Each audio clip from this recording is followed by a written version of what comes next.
제 말을 들으신 분들은 모두 무릎 관절이 살아났습니다. 안녕하세요. 35년 경력 정형외과 전문의 박지훈입니다. 방금 어르신의 무릎에서 뚝 소리가 났다면 앞으로 5년의 건강한 보행이 사라진 겁니다. 충격적인 말씀이지만 사실입니다. 건강한 무릎 관절의 가치는 무려 수억 원입니다. 당신의 두 다리는 인생의 자유를 결정합니다. 그런데 지금 이 순간에도 그 자유가 서서히 무너지고 있습니다. 오늘 아침 계단을 오르내릴 때 통증이 있었다면 이미 위험 신호입니다. 지금 당장 뭔가 하지 않으면 6개월 안에 무릎 기능을 잃기 시작할 수 있습니다. 어머니, 아까 병원에서 인공관절 수술하면 800만 원 든대요. 자녀분들에게 이런 부담을 주고 싶으신가요? 아니면 직접 비용을 감당하실 건가요? 지금 여러분의 가정에 있는 5,000원짜리 물건 하나가 곧 다가올 무릎 수술을 막을 수 있습니다. 오늘 저녁 5분 동안의 관리법 하나가 여러분의 건강한 노후를 결정합니다. 제 환자 중 김영수 할아버지는 이 방법으로 인공관절 수술 직전에 무릎을 되살리셨어요. 5,000원짜리 도구로 손상된 연골을 관리하는 방법뿐만 아니라 병원에서 절대 알려주지 않는 비용 들이지 않고 무릎 통증을 없애는 비밀까지 모두 공개합니다. 전직 대형병원 정형외과 과장님도 이런 비밀을 공개해도 되나요? 라고 물으실 정도의 내용입니다. 병원에 가면 들리는 이 관절은 회복시킬 수 없습니다. 라는 말 더 이상 듣고 싶지 않으시죠? 계단을 오를 때 무릎이 욱신거리시나요? 앉았다 일어날 때 뚝 소리가 나시나요?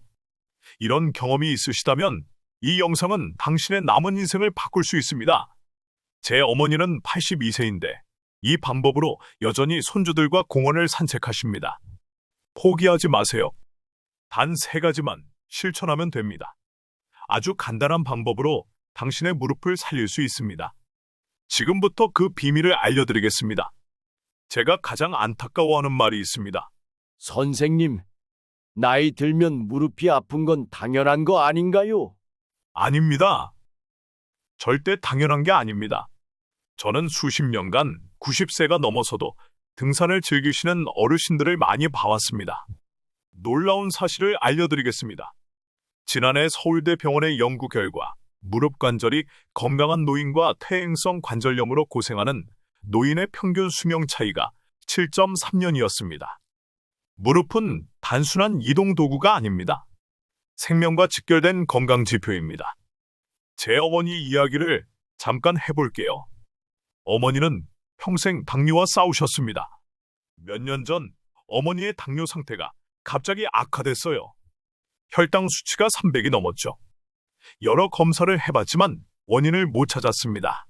그러다 우연히 어머니의 활동량을 체크해보니 무릎 통증 때문에 거의 움직이지 않고 계셨어요. 무릎 치료 후 놀랍게도 혈당 수치가 150대로 안정되기 시작했습니다. 이건 과학적 사실입니다. 움직임의 부재는 당뇨 위험을 2배 이상 높입니다. 어떻게 그럴 수 있을까요?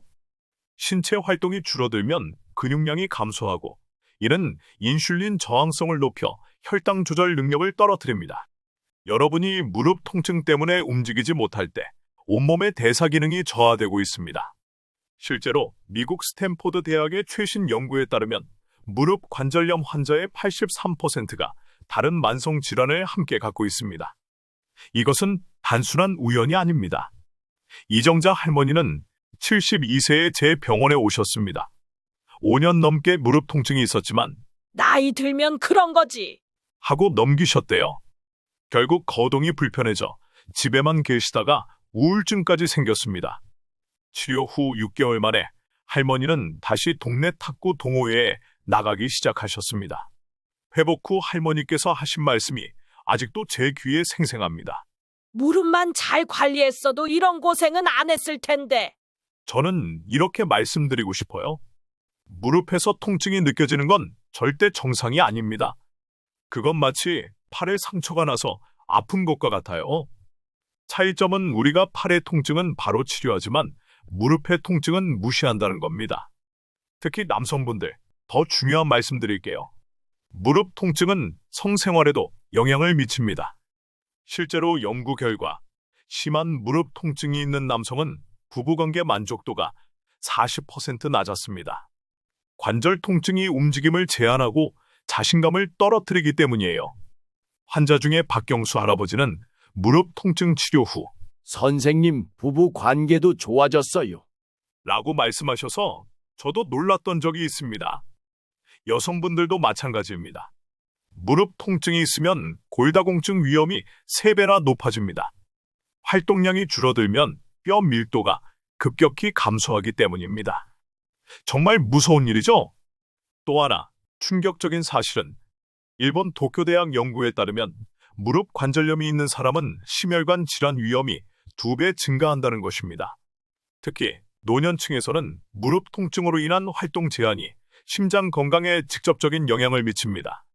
그리고 여러분, 수면의 질도 무릎 건강과 밀접한 관련이 있습니다. 무릎 통증은 대부분 밤에 악화되어 숙면을 방해합니다. 미국 수면의학회 자료에 따르면 만성 관절통이 있는 사람의 68%가 수면 장애를 겪고 있다고 합니다. 손주가 할아버지, 할머니, 저랑 놀아주세요. 라고 할 때 무릎 통증 때문에 거절해야 한다면 그건 단순한 신체적 문제가 아니라 삶의 질과 가족관계에 영향을 미치는 심각한 문제입니다. 자, 잠시 돌아보세요. 지금까지 말씀드린 내용 중 하나라도 해당되시나요? 그렇다면 걱정하지 마세요. 지금부터 수술 없이도 무릎 통증을 해결하는 방법을 알려드리겠습니다. 5분만 더 집중해 주세요. 저는 정형외과 의사지만 솔직히 말씀드리겠습니다. 인공관절 수술은 만능이 아닙니다. 오히려 국내 인공관절 시장이 연간 5천억 원을 넘는다는 사실이 저는 매우 안타깝습니다. 놀라운 통계를 보여드리겠습니다. 대한정형외과학회 자료에 따르면 인공관절 수술을 받은 환자의 38%가 5년 내에 합병증을 경험합니다. 그런데도 의사들은 마치 수술이 유일한 해결책인 것처럼 말합니다. 이건 진실이 아닙니다. 박철수 할아버지는 74세에 오른쪽 무릎을 인공관절로 바꾸셨습니다. 처음에는 좋아하셨어요. 하지만 3개월 후 이런 말씀을 하셨습니다. 선생님, 계단을 내려갈 때 여전히 불안해요. 그리고 무릎을 구부릴 때마다 이물감이 느껴져서 너무 불편해요. 이렇게 힘든 줄 알았으면 제 무릎을 더 아꼈을 텐데. 슬픈 현실을 말씀드리자면 인공관절의 평균 수명은 15에서 20년입니다. TV 광고에서는 평생 간다고 하지만 그건 사실이 아닙니다. 대부분 15에서 20년 후에는 문제가 생겨 재수술을 받아야 합니다. 80대, 90대에 또다시 인공관절 수술을 받을 수 있을까요? 그 나이에 또 전신마취를 버틸 수 있을까요? 저는 35년 경력의 정형외과 의사로서 솔직히 말씀드립니다. 제 부모님께는 가능한 한 인공관절 수술을 권하지 않습니다. 자연관절만큼 좋은 것은 없기 때문입니다. 제 환자 중 한 분은 수술 후 계단에서 넘어져 고관절 골절까지 입으셨습니다. 결국 2번째 수술을 받아야 했고 3개월 동안 재활치료를 받으셨어요. 또한 인공관절 주변 근육은 계속 약해집니다. 자연관절은 근육을 튼튼하게 유지해주는 신호를 보내지만 인공관절은 그런 신호가 없어요. 그래서 시간이 지날수록 근력이 감소하고 결국 불안정성이 생깁니다. 이걸 전문 용어로 인공관절 불안정증이라고 합니다. 10년 이상 된 인공관절 환자의 45%가 이 문제로 고생합니다. 소음 문제도 있습니다. 인공관절을 한 환자 중 23%가 이상한 소리를 듣는다고 호소합니다. 걸을 때마다 딱딱 소리가 나거나 때로는 삐걱 소리가 난다고 합니다. 이건 인공관절과 뼈의 결합이 완전하지 않기 때문에 발생하는 현상입니다. 비용도 큰 문제입니다. 인공관절 수술 하나에 평균 800만 원, 양쪽을 다 하면 600만 원이 들어요. 15년마다 이런 비용을 감당할 수 있을까요? 게다가 건강보험이 적용되지 않는 경우가 많습니다. 그래서 노후 자금이 수술 비용으로 날아가는 경우가 많습니다. 가장 심각한 것은 감염과 통증입니다. 인공관절 주변에 감염이 생기면 심각한 합병증으로 이어질 수 있습니다. 방치하면 심한 통증으로 이어질 수 있어요. 제 환자 중 한 분은 인공관절 주변 감염으로 밤의 통증 때문에 응급실에 가셨습니다. 결국 인공관절을 모두 제거해야 했습니다. 정말 안타까운 것은 대부분의 인공관절 수술이 예방 가능했다는 사실입니다. 제가 지금부터 알려드릴 방법만 실천했다면 많은 분들이 자신의 무릎을 지킬 수 있었을 겁니다. 여러분, 아직 늦지 않았습니다. 지금부터 제가 35년간 연구한 누구나 쉽게 따라할 수 있는 무릎 지킴이 방법을 알려드리겠습니다. 이 방법은 제 환자 중 90%가 효과를 본 방법입니다. 정말 간단하니 끝까지 지켜봐 주세요. 조금 충격적인 사실부터 말씀드릴게요. 국민건강보험공단의 연구에 따르면 한국 노인의 82%가 잘못된 무릎 관리 습관을 가지고 있습니다. 그리고 이것이 무릎 질환의 주요 원인입니다. 당신도 그 82% 중 한 명일 수 있습니다. 저는 수많은 환자를 치료하며 이런 질문을 많이 받았습니다. 선생님, 비싼 무릎 보호대 사야 하나요? 비싼 관절 영양제가 좋은가요? 답은 명확합니다. 도구보다 중요한 것은 방법입니다. 3,000원짜리 도구를 제대로 사용하는 것이 30만 원짜리 영양제를 복용하는 것보다 훨씬 낫습니다. 제가 알려드릴 무릎 지킴이 3단계 루틴은 정말 간단합니다. 하루 5분만 투자하면 됩니다. 가격도 부담 없습니다. 총 5,000원 정도면 시작할 수 있어요. 첫 번째, 온열 압박입니다. 여러분, 무릎 관절 속에는 활액이라는 특별한 윤활유가 있습니다. 이 활액이 부족하면 연골이 마찰로 손상됩니다. 마치 자동차 엔진에 오일이 부족한 것과 같습니다. 온열 압박은 이 활액 순환을 촉진시키는 가장 효과적인 방법입니다. 수건을 따뜻한 물에 적셔 꼭 짠 다음 무릎에 5분간 올려두세요. 너무 뜨겁지 않게 주의하시고요. 75세 조정민 할아버지는 계단을 오를 때마다 통증이 심했습니다. 그런데 저희 병원에서 제가 이 방법을 알려드렸어요. 하루 1분 온열 압박만 3주간 실천하셨더니 통증이 절반으로 줄어들기 시작했습니다. 이제 2년이 지났는데 여전히 건강하게 산책을 즐기고 계세요. 두 번째, 올바른 관절 움직임입니다. 여러분, 무릎은 어떻게 움직이시나요? 많은 분들이 잘못된 방법으로 무릎에 부담을 주고 있습니다. 특히 앉았다, 일어날 때, 계단을 오르내릴 때 주의가 필요합니다. 올바른 방법은 이렇습니다. 의자에서 일어날 때는 발을 의자 뒤쪽으로 약간 당기고 상체를 앞으로 기울인 후 엉덩이 근육의 힘으로 일어나세요. 무릎에만 의존하지 마세요. 계단을 오를 때는 발을 계단에 완전히 올리고 한 발씩 천천히 오르세요. 내려갈 때는 난간을 잡고 발 전체를 계단에 디딘 후 체중을 실으세요. 무릎과 발이 같은 방향을 향하도록 하는 것이 중요합니다. 이 간단한 습관 변화만으로도 무릎에 가해지는 압력이 30% 감소합니다. 이런 작은 변화가 수년 후의 관절 건강을 결정합니다. 박순자 할머니는 이 방법을 사용한 지 일주일 만에 계단 오르기가 편해졌다고 하셨어요. 무릎에 가해지는 압력을 줄이니 통증도 자연히 줄어든 것입니다.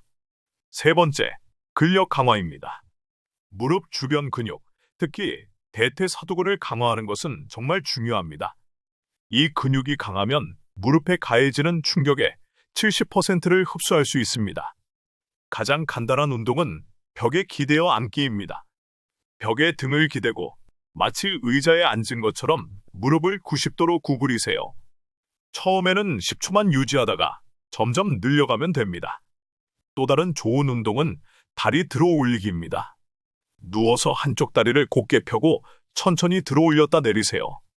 각 다리당 10회씩만 해도 효과가 있습니다. 이 운동들은 침대나 소파에서도 할 수 있어 편리합니다. 하루 5분만 투자하세요. TV 볼 때 광고 시간에 하시면 됩니다. 김영수 할아버지는 이 방법으로 3일 만에 무릎 통증이 감소했다고 기뻐하셨어요. 그의 손주가 할아버지가 이제 저랑 더 오래 놀아주세요. 라고 말했다고 합니다. 특별한 비법 하나를 더 알려드릴게요. 바로 제가 말씀드렸던 5,000원짜리 도구입니다.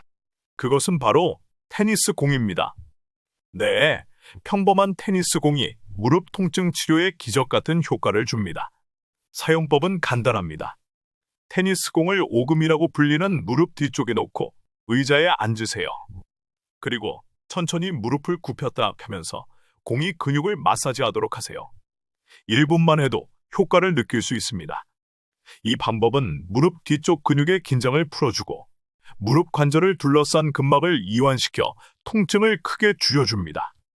해부학적으로 무릎 뒤쪽의 슬화근이 긴장되면 무릎 앞쪽에 과도한 압력이 가해지게 됩니다. 테니스공 마사지는 이 문제를 해결해 줍니다. 78세 이덕수 할아버지는 이 테니스공 방법으로 15년간 고생했던 무릎 통증이 2주 만에 크게 개선되었다고 말씀하셨습니다. 지금은 매일 아침 30분 산책을 즐기신다고 해요. 여기에 작은 팁을 하나 더 드릴게요. 식사 후에 걷는 것이 무릎 건강에 매우 중요합니다. 식후 10분만 걸어도 혈액순환이 촉진되어 관절 영양 공급이 증가합니다. 또한 소화에도 도움이 되고 혈당 관리에도 효과적입니다. 이 방법은 과학적으로 검증된 방법입니다. 미국 조지아 의과대학에서 5년간 연구한 결과 식후 10분 걷기를 실천한 사람들은 무릎 통증 발생률이 45%나 감소했습니다. 저는 제 어머니께도 이 방법을 알려드렸습니다. 당시 어머니는 79세였고 무릎 통증 때문에 집안에만 계셨어요. 하지만 이 세 가지와 테니스공 방법을 실천하셨더니 3개월 만에 통증이 눈에 띄게 줄어들기 시작했습니다. 지금 어머니는 82세인데 여전히 손주들과 공원을 산책하고 심지어 작은 여행도 다니십니다. 여러분도 할 수 있습니다. 지금부터 시작하세요. 다음은 여러분이 꼭 알아야 할 무릎 보호대와 영양제 선택법을 알려드리겠습니다. 더 중요한 정보가 기다리고 있으니 계속 지켜봐 주세요. 여러분, 마트나 약국에 가면 수십 가지 무릎 보호대와 영양제가 있어서 어떤 걸 골라야 할지 헷갈리시죠? 저도 정형외과 의사인데도 가끔 헷갈립니다. 오늘은 제가 제 가족에게 추천하는 제품, 고르는 법을 알려드릴게요. 무릎 보호대는 단순한 보조기구가 아닙니다. 잘못된 보호대는 오히려 관절에 더 나쁜 영향을 줄 수 있어요. 좋은 보호대를 고르는 비결은 유연성입니다. 너무 단단한 보호대는 근육을 약화시키고 혈액순환을 방해합니다. 반면 너무 느슨한 보호대는 효과가 없죠. 적당한 압박감이 있으면서도 움직임을 완전히 제한하지 않는 제품을 고르세요. 좋은 무릎 보호대는 어떻게 고르면 될까요? 정말 간단합니다. 무릎 전체를 감싸고 무릎뼈 부분에 작은 구멍이 있는 제품을 고르세요. 이런 보호대는 무릎을 잘 받쳐주면서도 움직임을 편하게 해줍니다. 크기도 아주 중요해요. 너무 작으면 다리가 아프고 너무 크면 제대로 지지가 안 됩니다. 무릎 둘레를 재고 딱 맞는 사이즈를 골라주세요. 73세 김정호 할아버지는 20년간 여러 보호대를 써보셨어요. 그런데 딱 맞는 보호대로 바꾸자 무릎 통증이 많이 줄었다고 하셨습니다. 지금은 보호대 없이도 편하게 지내세요. 많은 분들이 물어보세요. 선생님, 글루코사민 효과 있나요? 솔직히 말씀드리면 대부분의 관절 영양제는 효과가 그리 크지 않아요. 하지만 정말 효과가 있는 성분들이 있습니다. 가장 좋은 두 가지는 MSM이라는 성분과 비타민 D예요. MSM, 연골을 튼튼하게 해주고 비타민 D는 뼈를 강화해줍니다. 우리나라 노인 10명 중 9명은 비타민 D가 부족하다고 해요. 영양제를 살 때는 뒷면 성분표를 꼭 보세요. MSM이 하루 1000mg 이상, 비타민 D는 800 IU 이상 들어있는 제품이 좋아요. 또 한 가지 중요한 점. 영양제는 반드시 식사 후에 드세요. 음식과 함께 먹으면 몸의 흡수가 30% 더 잘 됩니다. 76세 이영석 할아버지는 10년간 여러 영양제를 드셨지만 효과를 못 보셨어요. 그런데 제가 알려드린 대로 MSM과 비타민 D가 들어간 제품을 식후에 드시자 3개월 만에 눈에 띄게 좋아지셨답니다. 하지만 영양제보다 더 중요한 건 음식이에요. 짠 음식은 관절을 붓게 하니 피하세요.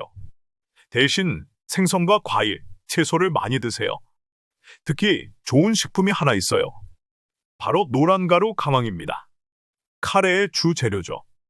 강황은 관절염증을 줄여주는 효과가 놀랍습니다. 매일 작은 숟가락 하나만 요리에 넣거나 우유에 타서 드세요. 연구 결과 강황을 꾸준히 먹은 관절염 환자 100명 중 62명이 통증이 줄었다고 해요. 이는 일부 진통제만큼 효과가 좋은 겁니다. 제 환자 이덕수 할아버지는 선생님, 강황 우유 한 달 마셨더니 무릎이 훨씬 편하네요. 라고 말씀하셨어요. 지금은 매일 아침 가볍게 조깅도 하신답니다. 마지막으로 꼭 알려드리고 싶은 꿀팁이 있습니다. 바로 쉽게 따라할 수 있는 무릎 스트레칭입니다. 매일 아침 잠에서 깨자마자 침대에서 1분만 투자하세요. 누워서 한쪽 무릎을 가슴 쪽으로 천천히 당겨보세요. 10초 유지하고 내립니다. 반대쪽도 똑같이 해주세요. 이 간단한 스트레칭이 무릎 관절액 순환에 놀라운 효과가 있습니다. 세계보건기구 후에서도 권장하는 방법입니다. 무릎 관절은 아침에 가장 뻣뻣하기 때문에 이때 가볍게 스트레칭을 해주면 하루 종일 무릎이 편안해집니다. 저 역시 이 방법을 실천하고 있습니다. 처음에는 적응이 어려웠지만 이제는 습관이 되었어요. 그리고 제 무릎 건강이 크게 개선되었습니다. 여러분, 지금까지 말씀드린 내용을 실천하시면 무릎 건강에 정말 큰 변화가 생길 겁니다. 하지만 마지막으로 가장 중요한 이야기, 어떤 병원을 선택해야 하는지에 대해 알려드리겠습니다. 많은 분들이 이 부분에서 실수하시거든요. 조금만 더 집중해 주세요. 제가 35년 정형외과 의사 생활을 하면서 가장 가슴 아픈 순간은 다른 병원에서 불필요하게 인공관절 수술을 받은 환자를 만날 때입니다. 이 무릎은 살릴 수 있었는데 라는 생각이 들 때 정말 마음이 아파요.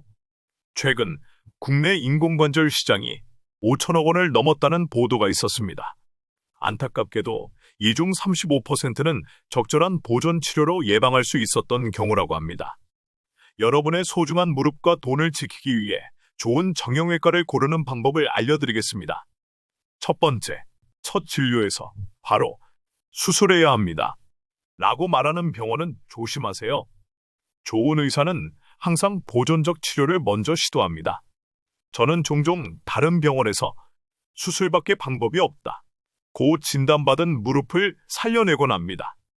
최근에는 마케팅 문구가 너무 과장된 경우가 많아요.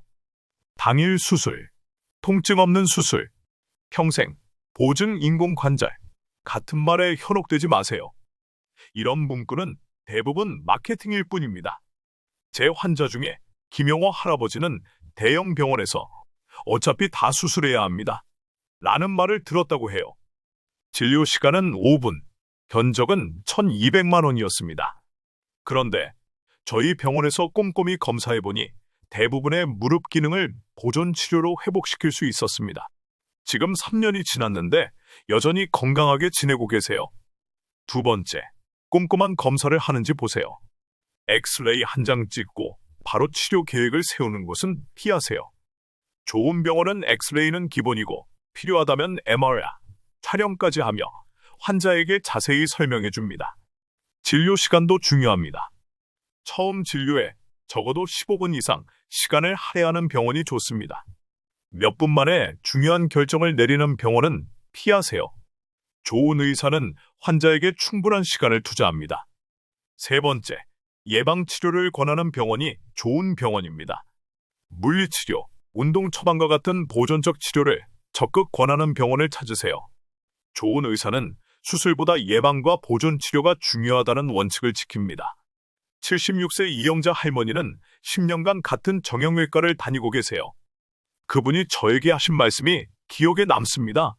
우리 선생님은 매번 올 때마다 이렇게 하면 무릎이 더 오래 간다고 알려줘요. 그리고 꼭 필요한 치료만 해줘서 믿음이 가요.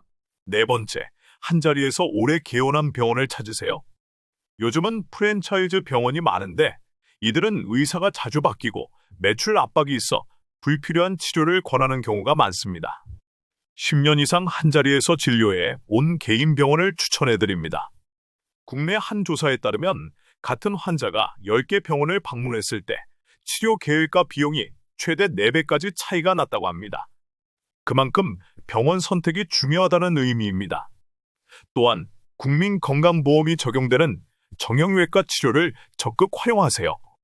많은 분들이 모르시는데 만 65세 이상은 무릎 초음파 검사를 연 1회 건강보험으로 받을 수 있어 약 2만 원 정도면 가능합니다. 물리치료, 도수치료, 운동치료 역시 건강보험이 적용됩니다. 종종 환자분들이 비싼 병원이 좋은 거 아니냐고 물으시는데 꼭 그렇지 않습니다. 좋은 병원의 기준은 비용이 아니라 환자의 무릎을 얼마나 소중히 여기느냐입니다. 고가의 인공관절 수술만 권하는 병원보다는 자연 무릎 보존에 최선을 다하는 병원을 찾으세요.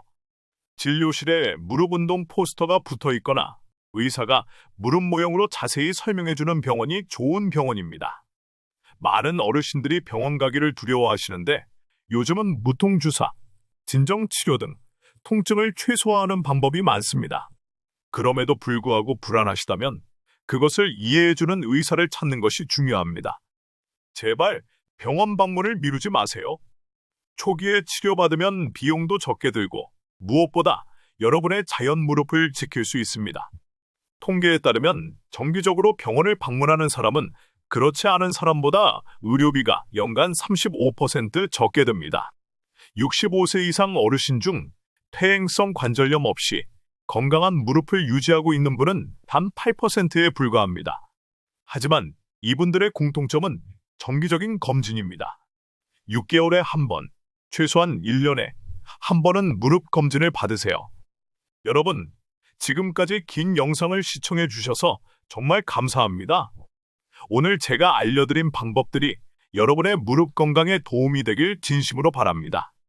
이 채널을 구독하시고 알림 설정을 해두시면 다음 영상, 충격! 퇴행성 무릎의 통증을 밤새 가라앉힌 잠자기 전 30초 습관을 놓치지 않고 보실 수 있습니다. 좋아요 버튼도 눌러주시면 더 많은 분들에게 이 소중한 정보가 전달될 수 있어요. 또한 댓글로 여러분의 무릎 관련 고민이나 질문을 남겨주세요. 다음 영상에서 여러분의 질문에 답변해 드리겠습니다. 마지막으로 한 가지 말씀드리자면 오늘 제가 나눈 이야기는 여러분의 건강한 정보 전달을 목적으로 제작된 것입니다. 물론 이 영상이 직접적인 의학적 진료나 전문가의 상담을 완전히 대체할 수는 없어요. 사람마다 체질과 건강 상태가 다르기 때문에 같은 방법이라도 결과는 개인마다 달라질 수 있습니다. 건강 정보는 항상 참고용으로 활용해 주시고 실제 실천은 여러분 본인의 상황과 판단에 맞게 이루어지는 것이 가장 좋습니다. 특히 기존에 다른 질환이 있으신 분들은 꼭 담당 의사와 상담 후 시도해 주세요. 그럼에도 불구하고 제가 오늘 알려드린 기본적인 무릎 관리법은 대부분의 분들께 안전하고 효과적인 방법입니다. 채널 여러분의 건강한 노후와 행복한 활동을 진심으로 응원합니다. 다음 영상에서 또 만나요.